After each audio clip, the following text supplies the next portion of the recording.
everyone. Welcome to the second ever episode of Shift Notes. Today we have myself, Laurie. We've got Mikey Ball sitting from Auckland. We've got Gian over in Australia, and Charles Gillet, our first ever guest, tuning in live, normally in Christchurch, today in Invercargill. So that's a cool little guest to have with us. We really wanted to bring Charles on as our first guest because we believe that he truly embodies what it means to be in New Zealand hospitality. So this man has been working in hospitality for over 18 years. You might have come across him in his time working in Christchurch, maybe Auckland. He's done a few bartending tours around the country, or you might have seen him on the competition scene as well. We love Charles. We think he's one of the greatest, friendliest kind of characters around. And the best part about him is that he's done so much to build up his community as well in Christchurch. So we're really excited to have you on the show. So thank you for giving up your time. Charles? Pleasure is all mine. It is my honor to be on the show. You guys are amazing. Do you guys have anything else to add to introduce our guest of honor?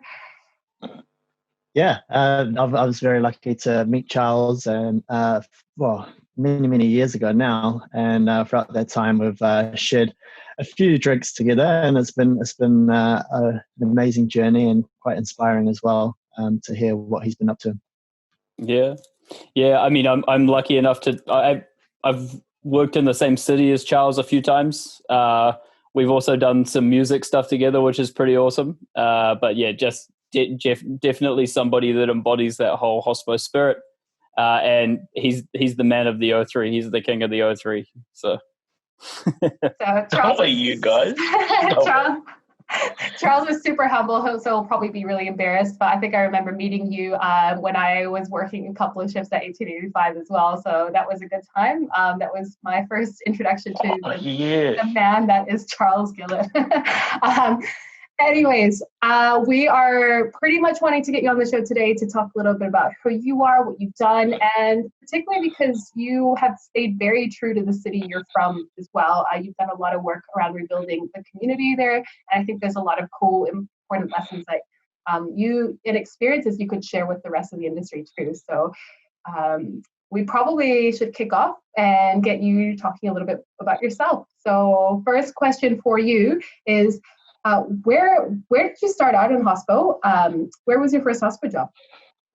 I left high school with I finished high school, I had no idea what I wanted to do, and then decided to do a Bachelor of Business in Hotel Management. And during that time, I was working at the Invercargill Workmen's Club of all places, but they also had a function centre that I'd set up, all the functions that they'd have, and work them as well. So my initial job was bartender there, and it wasn't anything fancy, but I think I'd set up a function and then work it. So I'd start at 6 and finish at 6 in the morning. So I think the 12-hour or that perception of having a long shifts in hospitality was where I started, I suppose. I then in the last year of my degree, had a a placement in Queenstown.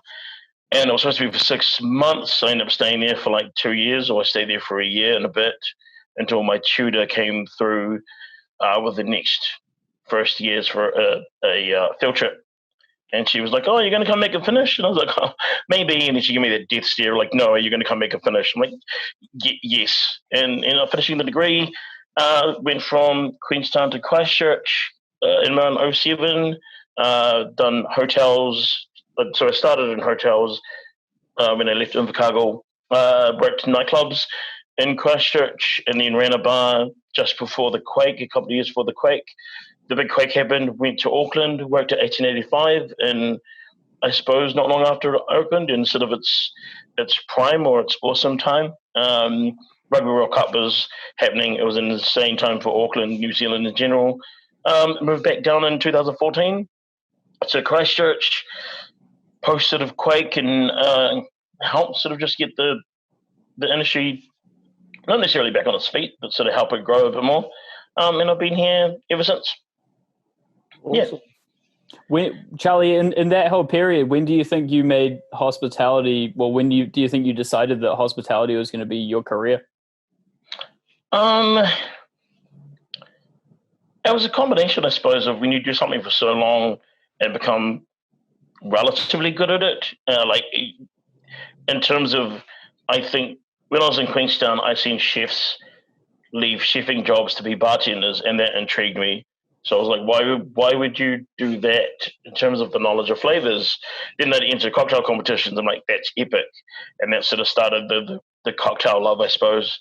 But then I suppose once I got to Christchurch and post-quake, I was like, well, I've done this for so long, I might as well keep following the rabbit hole and see how far it goes. I've always been, I suppose, after working in a bar, you get a certain amount of confidence to a certain degree. So once you get that confidence, it sort of helps build you up, and it becomes this thing that you want to do more in terms of that, like, I'm good at this and I can make people happy. So let's just keep going with that. So I want to say around Christchurch time, but then going to Auckland and seeing like how awesome it was in the same sort of job and seeing how much you could grow, it sort of pushed on from there. Life has been a constant sort of a balancing act of music and bartending.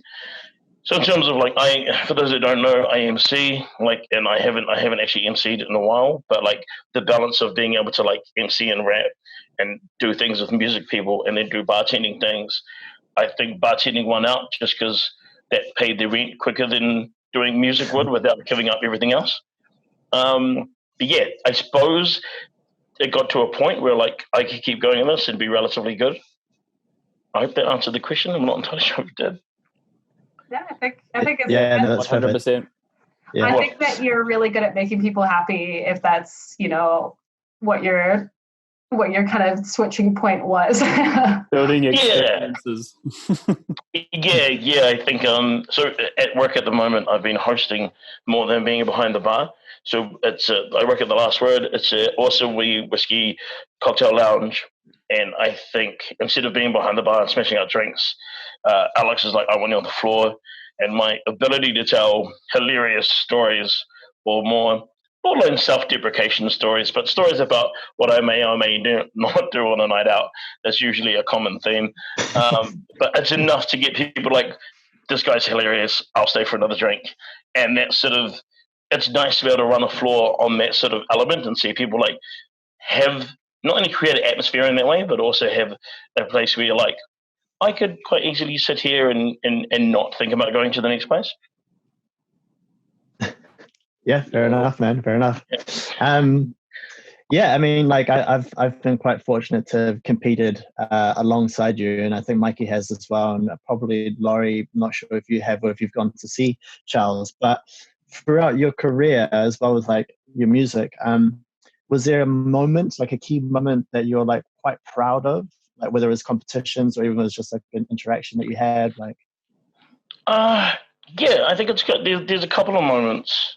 2018 was actually probably one of my favorites. I took out the Beefeater comp and revisited New Zealand and London, and then later on that year I took out the Contra comp and revisited New Zealand and Kuala Lumpur. So the fact that I went to two separate countries. I've like when I left high school, I was a kid that applied for like a bank teller job and got turned down for that, and then fast forward to like, because I bartend good, I got sent to London and Kuala Lumpur. Yeah, so like that sort of polar opposite is quite nice in terms of I could have quite easily stayed in my hometown and ended up being like having a house and a white picket fence and that family. But I'm glad that I didn't, for the fact that I traveled and done a lot of the things that I sort of wanted to do when I was younger. 2018 was definitely a good one. I think I went to Sydney Bar Week that year as well. But it's a combination of that and the little things. And I say the little things in terms of like, when I know, like, not only, I'll go into it later about how I was still getting paid after the quake. So I'd go travel. I ended up bartending, doing cameo shifts around the country to put money towards the Christchurch rebuild, just like fresh after the quake. But also fast forward a couple of years, and I've done the same with the Nepal earthquake. I was like, man, I know what it's like to lose a city. Let's do. So I think doing things that have more of a using my skill or my trade to sort of better people in general, or actually try and help when you think you can't, is quite nice. I done a mocktail training with it was like the special needs part of. It was a small group, a youth group that meet here, so that was quite cool. Things like that. They're like, I'm not the type to sort of like, hey, I done this, look at this, but I don't know. That feeling of like actually doing something good for the community is quite nice. Amazing. Yeah, awesome. You should be proud of yourself, man. That's amazing. Yeah, man. We definitely love, seeing how you've tried to give back to the community, and especially try and do things like the rebuilds and trying to give back. So that's kind of probably the reason you're here, so as our first guest, really. Yeah. I mean, that pretty much brings us into our first topic, which is which is the 03, I guess. A lot's happened in Christchurch. We'll cover a few more bits throughout, but let's start with the earthquake. How was Hospo in Christchurch after the earthquake? Like, what was it like? How crazy was it? So before the earthquake, you had Christchurch was on par with Wellington and Auckland in terms of its establishments, but also like the range of bars. You could go to like this premium cocktail bar or the diviest of dive bars, and everything in between. And that's what I loved about Christchurch. You had there was a place called Soul Square, which stood for South of Litchfield, one of the streets it was on, and it was essentially an alleyway of bars that went into a big square of bars. So all in all, in this sort of alleyway, big square part, it was about 15 bars in such a small space. But that was the beauty of it. You could go to one bar. There was like a fish and chip style bar, as in a throwback Kiwiana bar. There was like a jazz bar upstairs. There was like a yakitori bar. And you had all of that. Post-quake, earthquakes happened, pretty much took out all the CBD. And there was a couple of bars in the suburbs that people would go to. But everything else was... I think the biggest thing I found was a lot of small hole-in-the-wall bars where, like, you'd finish work and go for a pint and then go home. They turned into bigger bars out of opportunity and necessity, really. So fast forward to when the CBD started getting rebuilt and bars started opening again, you had not necessarily that fight, but I think when I came back, one of the whole premises of me doing a lot more for the community was to try and lift that level of service and skill in the CBD, because general populace would be like, I could go into town and get a really fancy cocktail, but sometimes it's not fancy, sometimes it is, or I could go to Bob at the pub around the corner and have a couple of pints and go home. So we're making people actually want to go back to town and sort of make that CBD a bigger thing. And it has over the last, we're coming up to a decade now, so the last 5 or 6 years, seeing the growth in the CBD of hospitality and even non-hospitality. It's sort of drawn people to it, which is really nice. But I don't know. I think when I left Christchurch, I left because there was nothing here cocktail-wise, but I really wanted to come back and relive that life to a certain degree. And as much as I know I won't, it's just having something similar to what it was is the goal, I suppose. Having that awesome range of bars and having so much different opportunities and places, and having that range and the ability to have an amazing cocktail bar or a dive bar or a nice pub that's in the middle of town. Hey Charles, did a lot of people leave after the earthquake, and did many of them come back? Yeah, that was the other thing. I think a lot of hospitality, there's a massive exodus of hospitality from everywhere. I know a big chunk went to Wellington. I myself moved to Auckland, and the reason I didn't go to Wellington was I know a lot of people did, and it would almost be like Christchurch all over again. So I thought, if I'm going to start again, I might as well start again properly and go somewhere else and see if I can make this work. But that's probably one of the many reasons why I've always loved Wellington. I go there and it's a nice night. I've never stayed there, but then I don't want to ruin what I know Wellington is, that place I can go for an awesome weekend. I love Auckland, but after living there for so long, it's cool, but I also get a bit over it to a certain degree.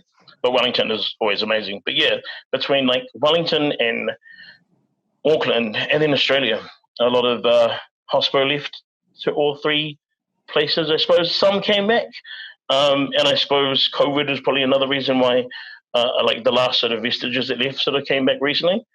But I think a lot of people also left and sort of found their way in whatever city they went to, whether it was Melbourne, Perth, Auckland, or Wellington. They sort of dug deep and are still doing things there. Yeah. Now, Charlie, you almost alluded to it before, but you did some pretty special stuff just after or post Quake. What can you tell us a little bit more about that? So when the Quake happened, I wasn't initially made redundant. The place I worked at had I think it was called it was an insurance that covered everything. So like we couldn't open, but during the earthquake, they'd go and check buildings, and you either got red stickered, yellow stickered, or green stickered. Green stickered means building's fine, you can use it. Yellow stickered means it's not so safe. You're going to have to wait till it either gets fixed or done in a way that you can open again. And red stickered was, she's gone, burger, and we're not going back. So the building I was in was still waiting to get checked, but since we're covered by insurance, I was getting paid normal week's wage every week to do absolutely nothing. So after too much PS3 and Dominoes, I was like, well, as much as like in the first, like literally the first 3 days after the quake, I stayed at a mate's house, and we ended up just going to a lot of the relief places. So there were schools that got digged out with bedding and stuff, so people could stay there until they found a place or their place or got a place they could stay. So we ended up just going there and just helping out. I think everyone has their own earthquake story, and I will keep it quick. But the day of the earthquake, I was doing some work for Broken Shed. So I was supposed to go and sort of give bottles to everyone and talk about the product and hopefully get some sales. I left my house, which was on the other side of town, and went to my old apartment. So I moved apartments like a week before the quake. Went to the old apartment to get some shoes that I thought I left there. Earthquake happened. It was on the 4th floor of a brick building. Earthquake happened. The whole wall of my apartment fell into the lane. And the flatmates in the apartment at the time was like, okay, get everything. We're getting out of here. Passports, birth certificates, grab that, whatever clothes you can. We're off. And since I left, I just moved house. All my clothes and everything was at the other apartment. And all I had was a case of Broken Shed. So I left with like dress pants, a dress shirt, like a jacket, and a case of Broken Shed. So the next week, Broken Shed was my currency. I stayed at a mate's house. That night, I think I stayed at a mate's parents' house. And the next morning, I'm like, hey, thanks for feeding me and putting up with me. Here's a bottle of Broken Shed. And stayed at a mate's house. So I think after finding out that I was getting paid and I had a place to stay, and there's not as many people that was as fortunate as me, the only thing I thought of doing was like, I don't know, there's an element of helplessness and like, how can I help? I bartend. How can I make that into some sort of monetary value? So I was like, oh, I know, I got money and I'm bored here. Let's go traveling, and I'll try and do cameo shifts in each city and raise funds for the earthquake. So I sort of started a bit of I messaged a lot of people, ended up going to Queenstown, doing a shift at number 5 Church Lane, I think. And I can't remember if I'd done another shift somewhere else. But then instead of paying me, I got them to donate towards the Red Cross Fund for the earthquake. I was sick a bit after that, and then when I got better, I went to Wellington and done the same thing. So I think I worked at Cuckoo while I was in Wellington, and I worked at Hotel back when Tom Edgerton was there. Yeah, and then was going to go to Auckland, but then I got made redundant, and I did go to Auckland, but I went there to stay. Nice. Yeah, Awesome. and it was like the first 6 months of 2011. Yeah. Crazy. Yeah. That was cool. But then I think I had my birthday week in 2015. I done the same thing with the Nepal earthquake. And it was just good to try and garner some sort of, as much as I do stuff like that, you'll get it in monetary value. And I'm like, damn it, it'll be cool to do more. But then you look at it like, it's better than nothing. And it was just cool going to bars and getting people. Like, I think I was at Matterhorn when you were there, Laurie. Yeah. And this guy comes up to me and he's like, hey, are you the guy that's doing the fundraising thing? I'm like, yeah, cool, here's $20. I'm like, that's awesome that you heard about me doing this and wanting to give money. So yeah, I think I haven't done anything like that in a while, but it was just good to, at the time, and I know I can help in some sort of way. I love that. I love that you like take your skills and you're like, cool, I'm going to use this, what I can do, and use it to make some kind of difference for someone else. Yeah, I think I don't know. It's what we should do as humans, I suppose. Yeah, fair enough. 100%. So Christchurch has been through not only the earthquakes, but quite a lot as a city. And one of the big things that happened really recently in Christchurch was the shootings.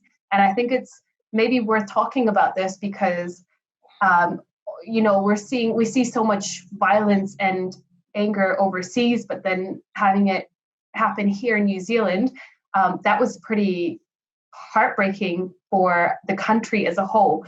But you were in Christchurch and you were there at the time. So I'm wondering if you could talk to us a little bit about what it was like living and working in Christchurch as this was happening. Like, what was your experience? That was really gnarly. And I say that, like, as much as that sounds very sort of a sweeping statement, it started off with, I think it was a Friday. Classic procrastination. Charles was supposed to go and get a bottle of creme de violet from like a wine shop that's around like just behind the mosque, about a couple of blocks away. And I was like, I'll get these soon. And I remember seeing an article come up on stuff while I was scrolling Facebook, because obviously I was procrastinating a lot. But as scrolling through Facebook, I'm like, oh. And initially it just said there was a guy with a gun. And I just thought, oh, there's some idiot in Hagley Park with a pistol, and not thinking much of it. Then like literally, I think that was around 1:30. And as more articles started coming in, you come to realize that like, this isn't a joke. There's people getting hurt, and this is really bad. And it's hard when you're trying to follow something that's happening in real time through the likes of a media outlet like Stuff, mainly because you've got to really pick and choose what is possibly not real, what is real, but also take that all into consideration. So, for example, at one stage, me and my flatmate were at home at that time. Then we both went into the kitchen and started like flicking through all these articles that were coming up. Like, okay, this is happening. This has happened. I think at one stage we thought there was like 9 shooters, or there was like more than just one person. So as much as, and I think in hospitality, we all do it of like, okay, better go to work now. And my flatmate looks at me in the eye and he's like, Charles, you're not going to work. I'm like, oh no, he's like, Charles, sit down. I was like, yeah, that's a very valid point. And so following what was happening, I ran work and said, hey, this is happening. A lot of the CBD was on lockdown at that stage anyway. But I think the more so the fact that the guy went through the CBD at some stage or around it, so not knowing where he was like, I'm just going to lock everything in the house. And yeah, so following that was pretty gnarly in itself. I think the next day, I went to work, and I know, like, and looking at this from my perspective, there was a guy that didn't like brown people and shot a lot of brown people with beards. So as much as my whole thing over those next few days was like, it's not like he's going to be asking for ID. He's the type that'll shoot first. So like, obviously I'm brown with a beard. So like, that could not be as safe. But after a couple of days, I also was like, I'm not going to let something dictate what I do when I do it. As stubborn as it sounds, it was sort of part of me needing to do that. I think 2 days later was St. Paddy's Day. So I went out for a beer and went out for a drink. But even like work on Saturday, there was not a brown face to be seen. And that makes perfect sense. Like, especially there has been a lot of underlying racism in Christchurch and Invercargill, I suppose, the two of the bigger places where you get a lot of sort of white supremacy, so that, like, point of views that have not been as bad as the years have gone on, but there's still been seeds of it from way back when. So that whole shooting was really interesting, and even seeing like the quakes and everything else that has happened has been like very much a natural disaster. So it happens, you regroup, you pick yourself up, and you just do what you can to get back on track. Whereas knowing that another human had done what they'd done, it just leaves a different mark, I suppose. So yeah, the next few days were interesting, sort of quiet and sort of not. Like some people in the same mentality that I had on the Sunday was like, I'm not gonna let this guy dictate how I should do my life. But also, I think it gave way to a lot of people that sort of saying, oh, that is a point of view that people have.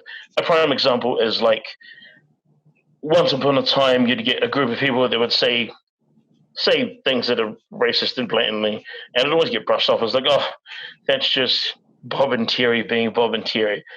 Whereas post that, people were more aware of like, maybe we should say something to Bob and Terry about being idiots. You know what I mean? It was one of those like, that is a bad thing, and I notice it's a bad thing. It's sad that it took a shooting to sort of make that racism be a bit more obvious, but it was just nice to actually, not nice, but for that to actually happen is a step forward, I suppose. In that terms that there's now more awareness here in New Zealand? Yeah, a bit more. And then especially like pair that with the current sort of race relations in the States and everything like that. There's a lot more things, and like in 2020 now, I come from a generation where if someone was being blatantly racist, it was obvious, but even a lot of the underlying sort of casual stuff was very much like, oh, they're just being silly. Whereas 2020 now is like, stop being an idiot. Like, that's disgusting. You shouldn't say that. You get called out for a lot more things, which is good to see. Yeah, absolutely. And the crazy thing about that whole situation really was that this is stuff that we see overseas, happening, and you never think this is going to come to our own backyard. And then having, there's that fear, like in America, when you're around, there's that constant fear, but then having that fear here in New Zealand is something that I don't think anyone was prepared for. I kind of have like two small questions around this, but the first question is the Hospo community posts, obviously this is a heavy, thing for people to deal with. Friends and family were part of this, and, Christchurch in New Zealand is small, so everyone was involved or affected in some way. How did the Hospo community respond to this? As well as they could, I suppose. On the day, as much as when I wasn't going to work, I threw up a couple of Facebook posts on like a couple of pages and I said, guys, be safe. Don't do anything I wouldn't do. You need to do this. Don't do anything out of the ordinary. Be as safe as you can. And I got a lot of sound calls of like, cool, we're locked down, we're not moving. Hey, we're here. So it was just good to see like common sense take control. I think the other flip side of it is when it comes to anything, whether it's like earthquakes or big events that have an impact on society, Kiwis are usually the first to be like, bam, what can I do to help? And that was the same. Like the quakes were the same. People were like, hey, I want to help. If you need a weekend away because life's upside down, please come stay at my house in Auckland. Like random people were offering their rooms to people, and the same with the shooting as well. It was good seeing other Kiwis like, this is bullshit. We don't, this is we don't do this. If I can help with anything, let me know, or just the solidarity that came with it as well, which is real refreshing to see. Absolutely. And the other question that I wanted to ask you was around underlying racism that you mentioned. Can you talk to, this is such a huge topic in the world right now, and rightly so. I feel like it's something that should be talked about and should be challenged. Could you tell us a little bit more about maybe your experience of this in hospitality and perhaps what we could do to address it in our industry? Yeah, as I said before, I come from a generation where like you would get people would say things that are like underlyingly racist, and you're like, okay, they're being an idiot, it's fine, and you sort of brush it off. But I generically break it down to like, ignorance, and ignorance without knowing they're ignorant, if that makes sense. I know that sounds like a cop-out, but it is a thing in comparison to like people that are blatantly racist. I think people that are blatantly racist will say things to sort of make you react in a certain way with the aim for you to react in the way they want you to. And I was saying this the last time we caught up, is like my general outlook is to just kill that with kindness. Because when they say something that's like, oh, blah blah blah, and they want me to like be the token angry guy, or do this. So the kinder I am to them, it's hilarious watching them burn inside, because the more they try, the nicer I am. I'm like, you hate me so much right now. But I think that's how I combat that. Then you have ignorance where people don't know. People don't know, not necessarily don't know any better, but they don't know they're being offensive, if that makes sense. I had a lady come in once, and she was wearing like a bone carving. And there's a really old school Maori movie called Utu, and it's about a curse, or like an Utu in Maori is curse, and it's about these. I can't remember the movie exactly, but I'm pretty sure these people who do something real bad and get this curse, and the whole movie is about what happens to them. But this lady comes up to me when I was working, and she was like, "Oh, cool, can I get this, this, and this? Yeah, that's perfectly fine. And when you get a chance, can you just pop over and explain what my bone carving means to my friends?" I was like, yeah, sure. But and that was the thing, like, it's not that she was trying to be offensive. She just didn't know any better. And I know, like, in 2020, you can't really say that because you have the internet and various ways of finding it. But you'll be really surprised how many people that when they don't interact with a wider community of people, or don't know, like, outside of their town or, like, suburb, which you still get people like that. You'll get people that sort of say things that are ignorant without knowing it's ignorant. So I sort of, it was just hilarious. I was like, oh, okay. And part of me was like, oh, make up a story. It'll be really funny. Or I think I went up and said, hey, I have no idea. I'm like, I was borderline going to make up this massive, awesome story. But I was like, no, let's not. And just said, hey. But yeah, you see, you'll get like the two sides of that. Someone that's being blatantly ignorant, or someone that's like being blatantly racist. But I suppose that to two sort of experiences I've had. It's one with people that are just like very, very ignorant, and others that like people that are just have that point of view that they want to get across. That's not a good one. Is there anything? You're right. Oops, yeah, sorry, but here you go. No. I mean, obviously, like a lot of people, they're unaware of the fact that they're being like that, but it's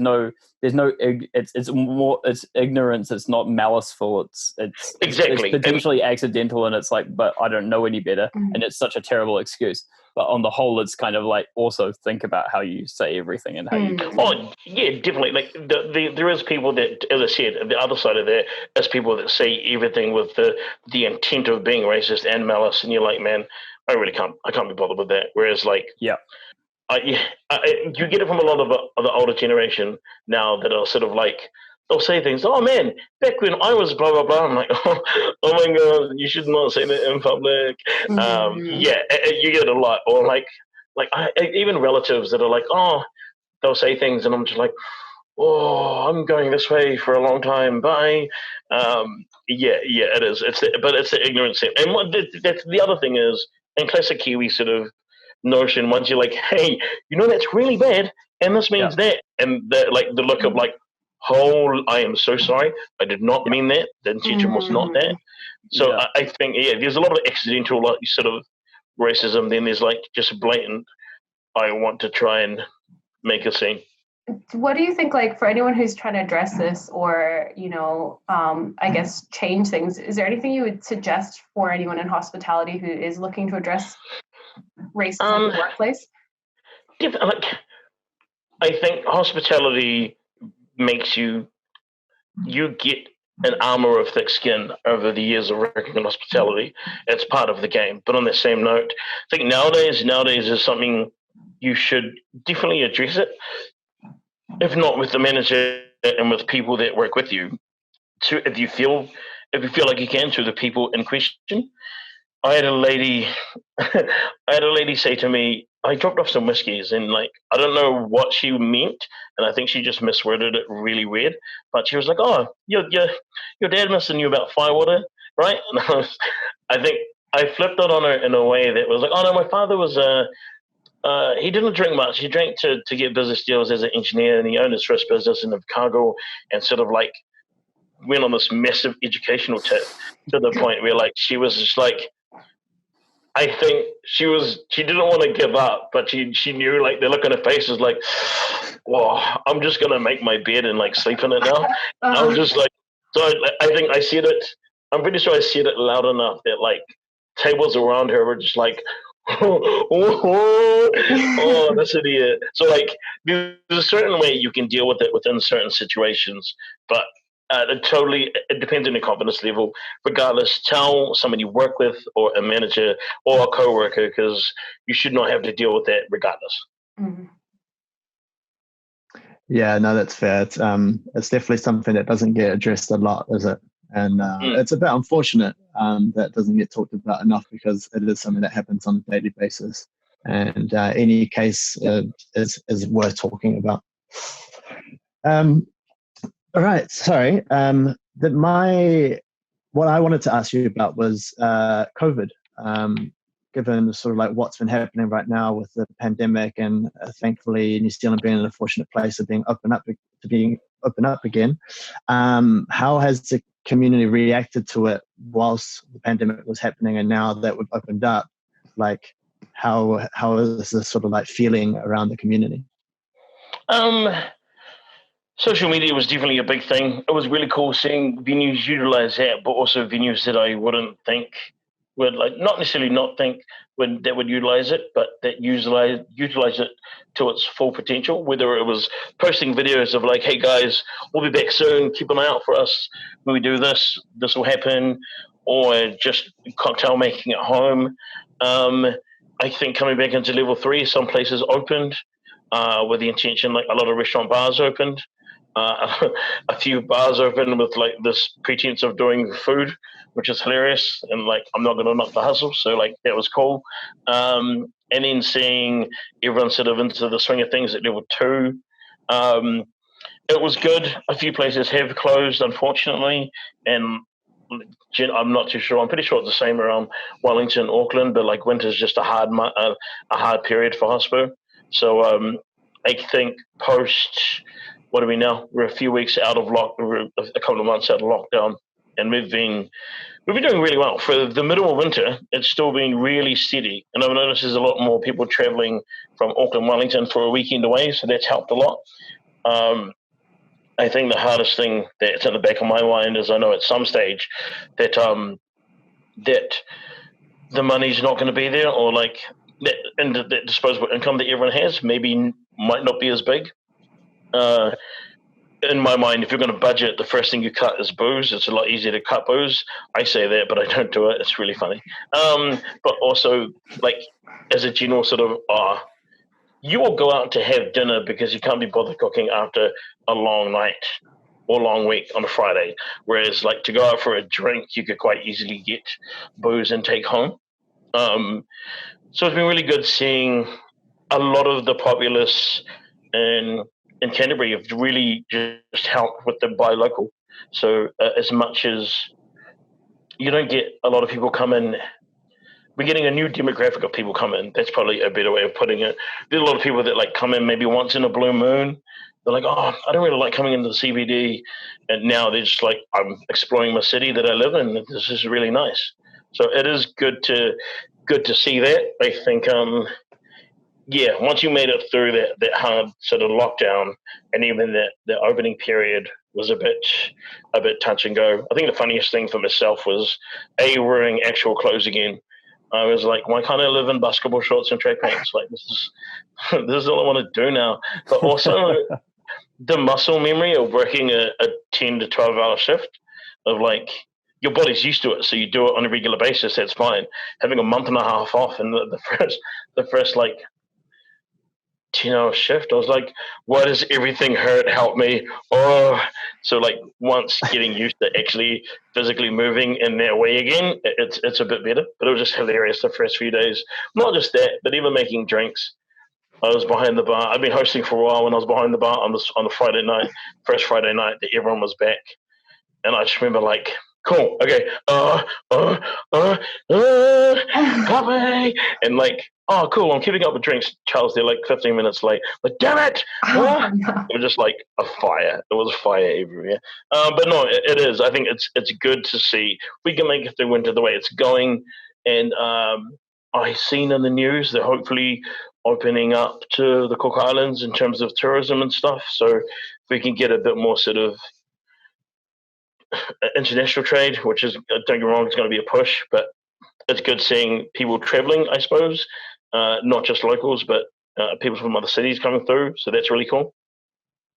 Yeah, no, it seems to be the general things that I've seen on social media that people have really taken on the chin, really, and it's been great to see, being creative as well with how they portray themselves.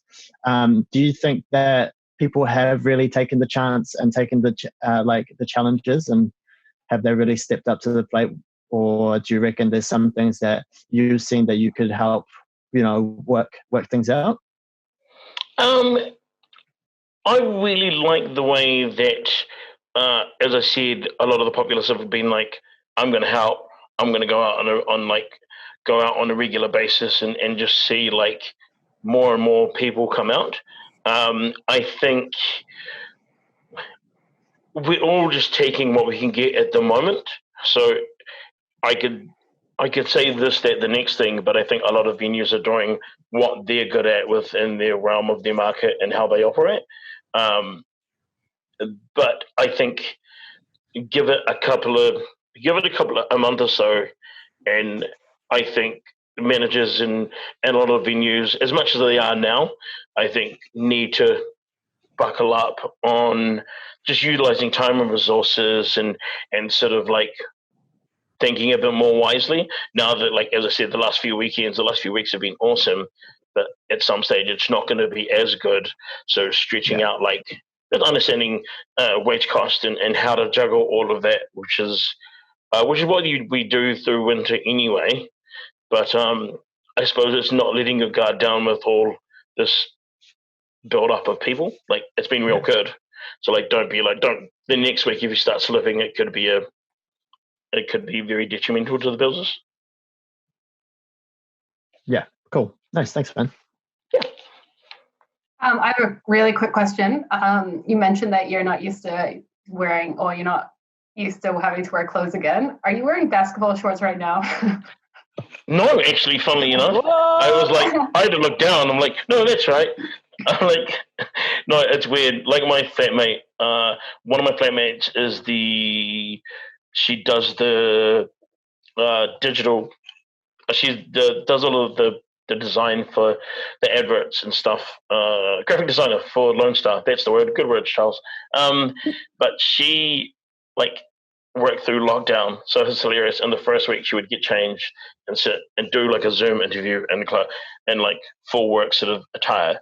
Then by the end of it, she was just like partial makeup on face and just like PJs the rest. I'm like, yes, that's awesome. Love it.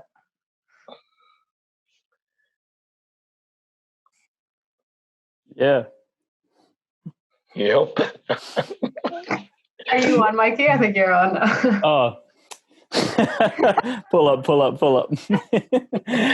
Charlie, another obviously we've talked about it a lot. One thing you really do is bring the community together. But one of the things we've seen a lot is the O3 clique. I've done a lot of things with you guys down there. Can you tell us a little bit more about it and why you guys pushed forward to start that? I moved back in 2014 after the quakes. I moved back because the company I work for in Auckland are opening bars down here in Christchurch. So I was like, cool, I'll go back and sort of, it'd be cool to go back to Christchurch. When I came back, I noticed a lot of brand ambassadors and stuff. There wasn't not a lot of love, but there wasn't a lot of information about comps and stuff coming up, which was sort of understandable because there wasn't a lot happening bar-wise to a certain degree.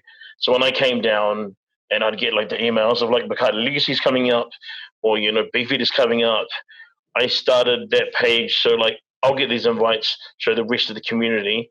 If anyone wants to compete, get behind it, and then sort of pushed that and made it a bigger thing where now I'll share like articles I think that are really awesome, cocktail sort of hospitality wise, or people that are looking for bartenders, or people that are looking for work can post up and like ask, hey, where do we get this from, and make it a bigger sort of community, a community element, and it's sort of grown from outside of Christchurch to Dunedin and a lot of New Zealand, and even a touch international as well. But it was more so a bit more of the informal open page. Don't get me wrong, the bartender exchange is awesome. It's nice to have a face that you can put the page to, I suppose. So people see me around like, cool. Did you see this? How do you do this? And just having someone you can chat to sort of then and there. But yeah, essentially a good community page that I sort of try and get some movement on and try and get people to sort of follow and just help out with whatever I can within the community.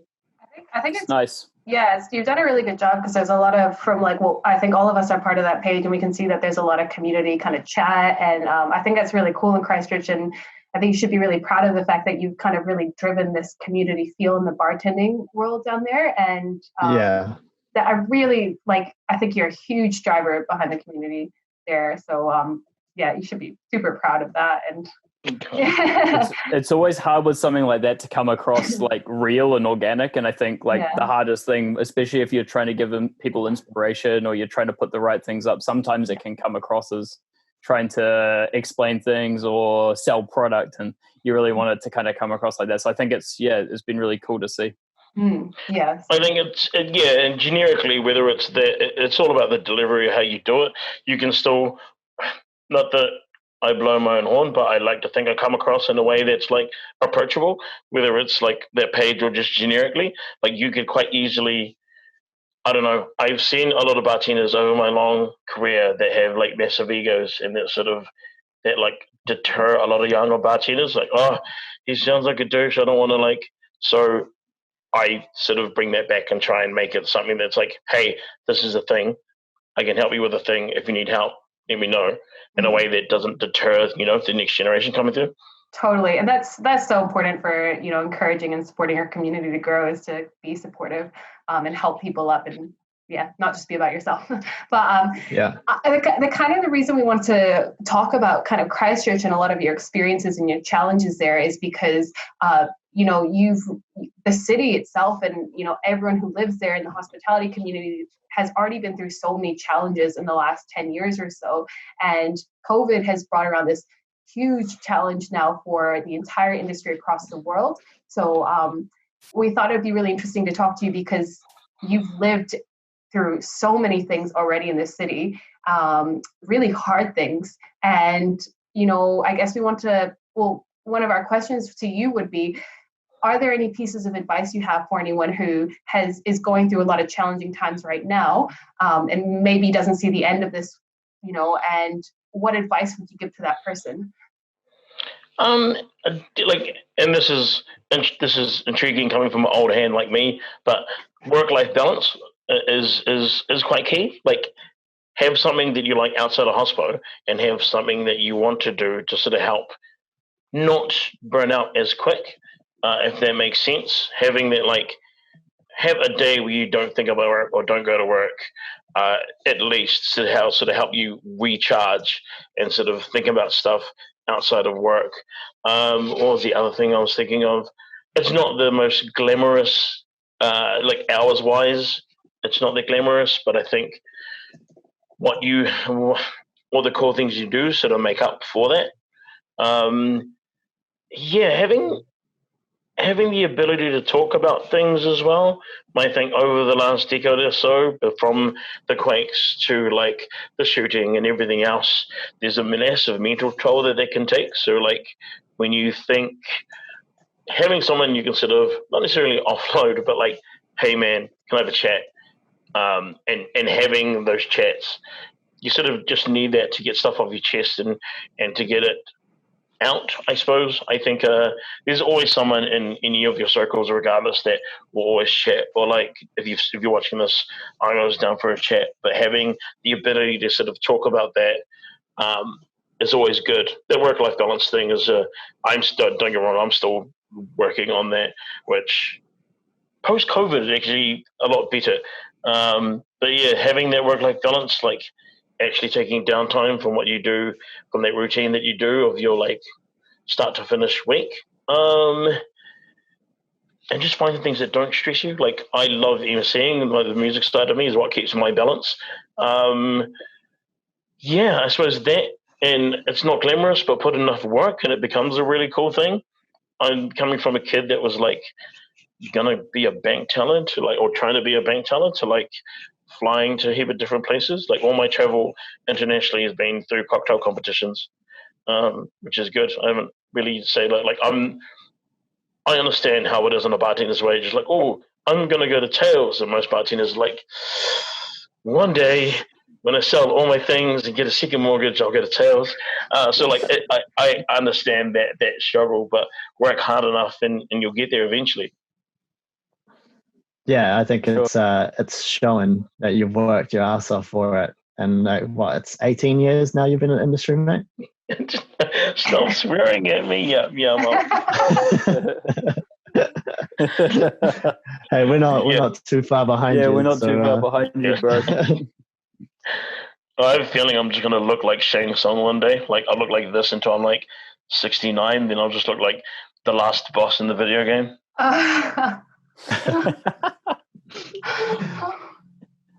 Amazing.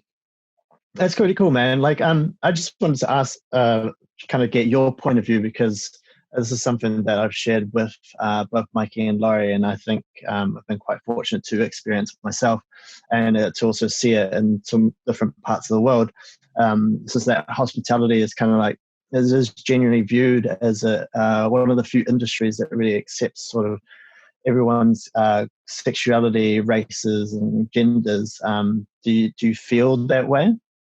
Oh, for reals. I think the one thing I love about Hospo, and to be a real geek about it, it'll be like a secret agent company. Like at the end of the day, the mission is what, like the thing you do is what matters. So your skills are the thing that matter to us, if that makes sense.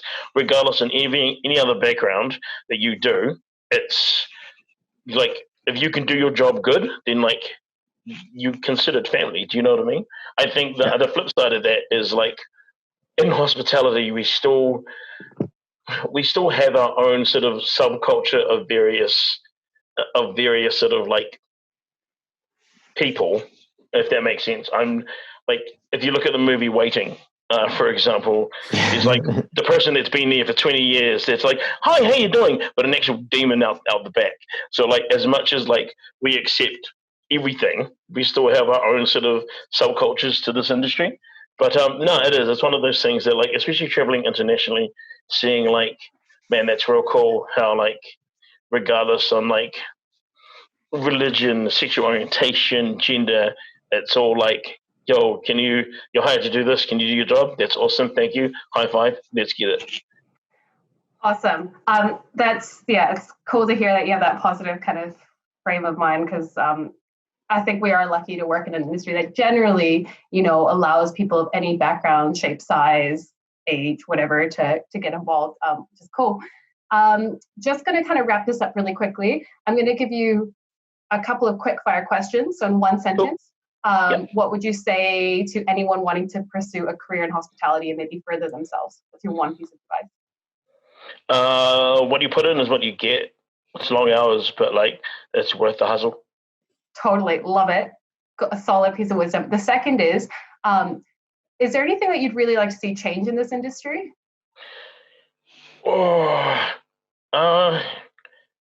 It's evolved a lot since I've been in the industry, so I've seen some of the changes that I thought I wouldn't see.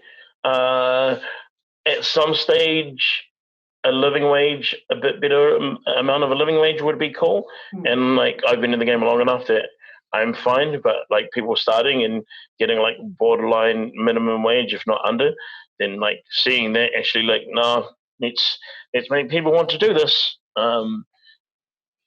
Yeah, totally. Yeah, I'll go with that off the top of my head. Yeah, it's just like boom, boom, boom, fire. And then finally, to finish it on a little bit of a positive note, what do you love most about working in hospitality?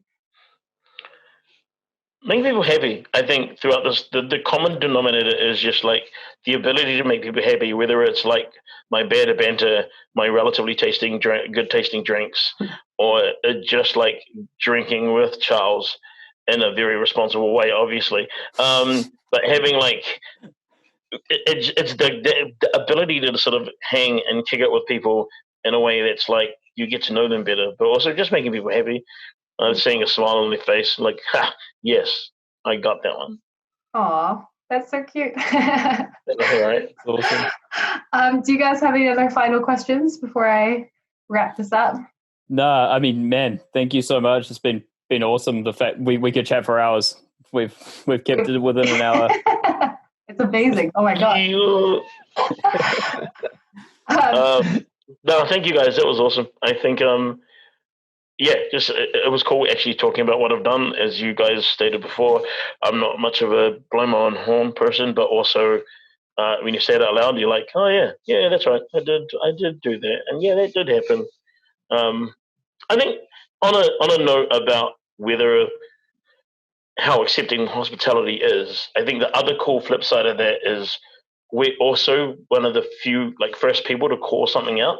So if something's not right, whether it's something racist or something like that, we also, if you think about it, when you see anything like that happen, the first person to be like, yo, that's whack, you shouldn't say that, works in hospitality, I could guarantee. And any sort of public setting, if something bad like that happens, you're like, man, that was cool. Like, what are you doing? Oh, I work at the cafe down the road. So I think hospitality in itself is very much that sort of accepting, awesome people that make it. Totally. I guess you really have to learn how to, interact and relate to all walks of life. And that's one of the cool things about Hospo. All right. Well, I'm going to wrap this up. Thank you so much for your time. I love that your favorite thing about hospitality is to make people happy. And I think that shows because you have this genuine gift to like light up a room. And everyone, loves to come down and see you. So if you are watching from New Zealand and you haven't already been down to Christchurch, maybe make sure you come to Christchurch, support the local community and go say hi to Charles. You're welcome to reach out to him as well. He's super friendly and he has a lot of great advice for anyone who's in the industry. So definitely get in touch. We really hope you've enjoyed our second ever episode. It's definitely a little bit of a learning experience for all of us here, but we have definitely been inspired by your stories today, Charles. So thank you so much for being awesome and spending time with us. No, thank you all. Peace be the journey and one love, man. You guys are awesome. Thanks, Charlie. Right, bye, Charles. Cheers.